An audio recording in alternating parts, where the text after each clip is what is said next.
ایک اور اہم چیز کہ سب کو معلوم ہے کہ ایران سے معاہدہ اسرائیل کو ایک آنکھ نہیں بھا رہا، اور اب تو امریکہ کے نائب صدر جے ڈی وینس نے بھی دو ٹوک انداز میں کہہ دیا ہے کہ ہر تنقید کو یہود دشمنی قرار نہیں دیا جا سکتا۔ نتن یاہو کی پالیسیز پر تنقید یہود دشمنی نہیں ہے۔ جے ڈی وینس کا یہ کہنا ہے کہ امریکی رہنما صرف امریکہ کے مفادات کو مد نظر رکھیں، کیونکہ امریکی اور اسرائیلی مفادات ہمیشہ یکساں نہیں ہوتے۔ اور جیسا کہ صوبیہ ہم بتا بھی رہے ہیں، امریکی صدر جے ڈی وینس کا یہ خطاب گزشتہ روز ہم نے دیکھا کہ بڑی سخت انہوں نے لینگویج استعمال کی۔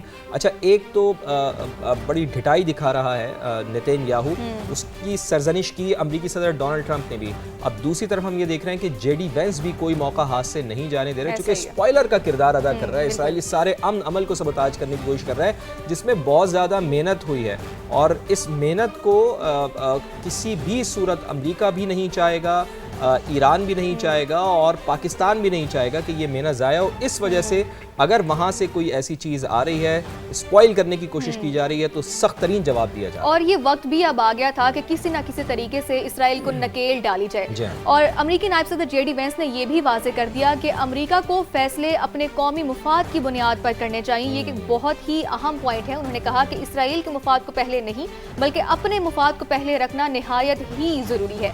تو جی آگے بڑھتے ہیں، بات کریں کہ رسی جل گئی ہے لیکن بل نہیں جا رہا۔ صدر ٹرمپ دھمکی دینے کا کوئی موقع نہیں چھوڑتے، اور یہ تو ان کی ایک روایت بنتی جا رہی ہے کہ وہ مذاکرات کے میز پر تو آتے ہیں لیکن دھمکی دینا نہیں بھولتے۔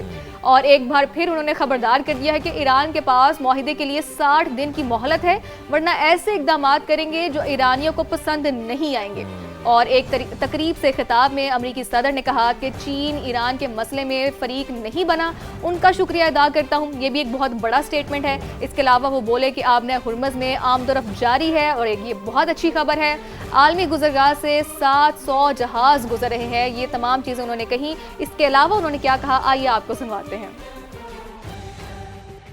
We have the greatest military anywhere in the world, and you saw that in Iran, where in 1 week virtually we knocked out their entire Navy, their entire Air Force, their anti-missile weapons, their radar. We knocked out everything. Now some of the fake news would say, oh, we didn't do it fast enough or something. We took about a week.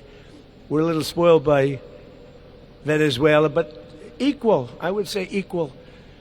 And now we have an agreement that was signed last night, and it's 60 days. They have to make a deal, otherwise we will do things that won't make them happy, but I don't think it's going to get to that. I think it's going to be very good. Remember, if we do that, then all of a sudden you're not going to have the oil flowing out of the strait too quickly, because people that own billion-dollar ships don't love missiles flying over them, don't love mines all over the water.